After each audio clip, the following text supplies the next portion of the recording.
On December 5th, 1872, the crew of the Canadian ship Dei Gratia saw something strange.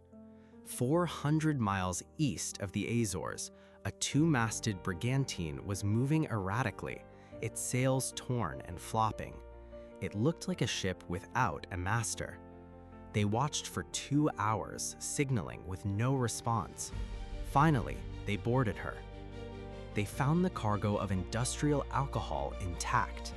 In the galley, there were provisions for 6 months. In the crew's quarters, personal belongings lay undisturbed, sea chests still packed with clothes and razors. But there was not a single soul aboard. The lifeboat was gone. The last entry in the captain's logbook was 10 days old. The ship's name was the Mary Celeste.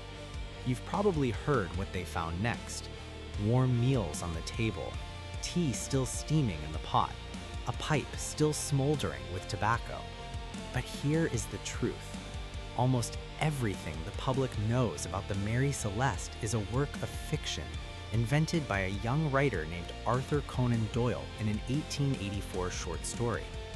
The real mystery is quieter, stranger, and far more solvable than the legend admits. This is the story of what actually happened, what almost certainly didn't, and why a simple, tragic truth was never quite enough.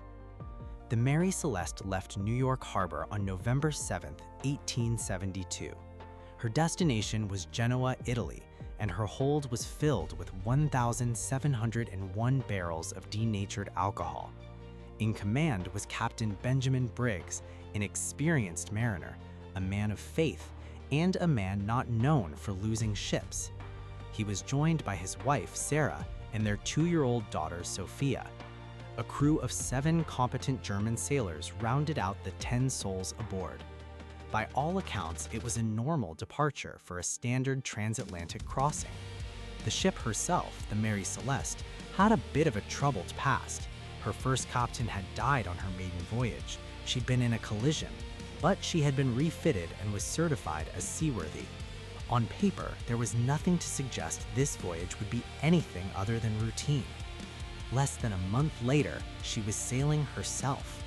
So what did the crew of Dei Gratia actually find when they stepped aboard that empty vessel? Not a ghost ship frozen in time, but a ship that had been hastily and deliberately abandoned.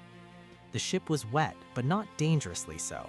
There were 3.5 feet of water in the hold, a manageable amount for a wooden ship of that era. But a main hatch cover was off, left open to the elements. The binnacle, the housing for the ship's primary compass, was knocked over and its glass was broken. The ship's single lifeboat, a small yawl, was gone. Crucially, the davits it hung from showed no sign of damage. It hadn't been ripped away by a storm, it had been launched. Trailing in the water behind the ship was a frayed rope, what looked like the end of a tow line.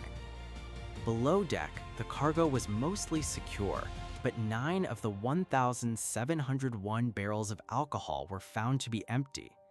These 9 barrels were made of a different, more porous wood than the others. The most important items a captain would take in an emergency were also gone: the chronometer, the sextant, and the ship's registration papers. But the logbook was left behind. Its final entry was for the morning of November 25th. It noted the ship's position near the island of Santa Maria in the Azores, more than 400 miles west of where she was found. Whatever happened, it happened 10 days earlier. There were no signs of violence, no blood, no evidence of a struggle, just an empty ship and a profound silence. The salvage hearing in Gibraltar was supposed to settle it. Instead, it made everything worse. The Dei Gratia crew sailed the abandoned ship to Gibraltar, hoping for a substantial salvage reward. But the hearing at the Vice Admiralty Court quickly turned into an inquest led by a man named Frederick Solly Flood, the Attorney General of Gibraltar. Solly Flood was convinced he was looking at a case of murder and conspiracy. He became obsessed with the idea that the crew of the Dei Gratia had killed Captain Briggs and his family for the salvage money. He pointed to his small stain on the captain's sword. It was rust. He pointed to ox marks on the ship's rail. They were from routine wear and tear.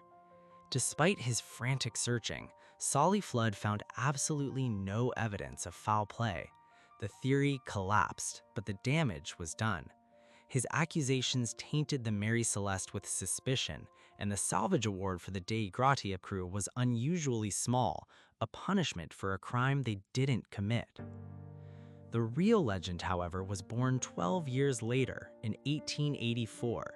A young British doctor and aspiring author published a short story called J. Habakkuk Jepson's Statement. The author was Arthur Conan Doyle, the future creator of Sherlock Holmes. His story was a fictionalized account from a supposed survivor. Doyle changed the ship's name to the Mary Celeste, a spelling that often sticks to this day, and he invented all the Gothic details that have haunted the story ever since. The perfectly set dining table, the warm meals, the sleeping cat. The half-eaten breakfast. I want to be absolutely clear.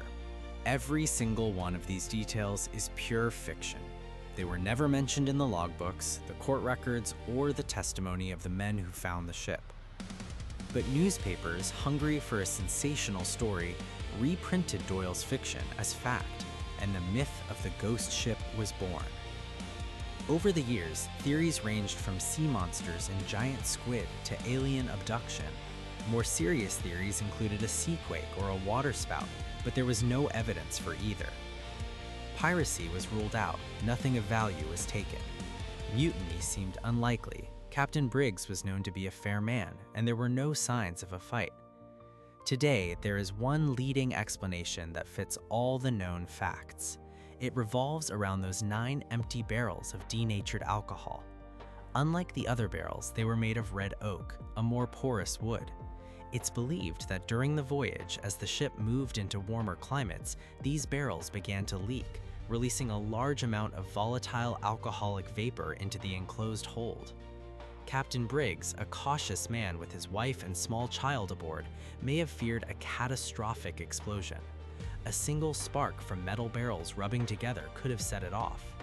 Panicked by the sound of venting gas or even a small contained vapor explosion that blew off a hatch cover, he made a decision.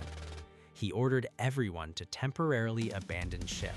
They launched the yawl, tied a long tow line to the Mary Celeste, and retreated to a safe distance to wait for the danger to pass. He would have taken the navigational instruments and ship's papers, standard procedure for a captain leaving his vessel even temporarily. They were in the lifeboat, tethered to their ship, waiting. And then something went wrong. Perhaps the wind picked up unexpectedly. Perhaps a large wave hit. The tow line, the frayed rope found trailing behind the ship, parted. The Mary Celeste, with her sails still partly set, caught the wind and simply sailed away from them. 10 people in a small open boat would have watched their empty, silent ship disappear over the horizon, leaving them alone in the vast, unforgiving Atlantic. The story of the Mary Celeste is not a supernatural mystery. It's a quiet, plausible human tragedy buried under 150 years of much better stories. A cautious captain made a reasonable decision in a dangerous moment, and a single rope failed. The legend grew because the truth was small and the silence was enormous. People needed a story big enough to fill that void. The Mary Celeste wasn't haunted, she was just empty. And sometimes that's much worse.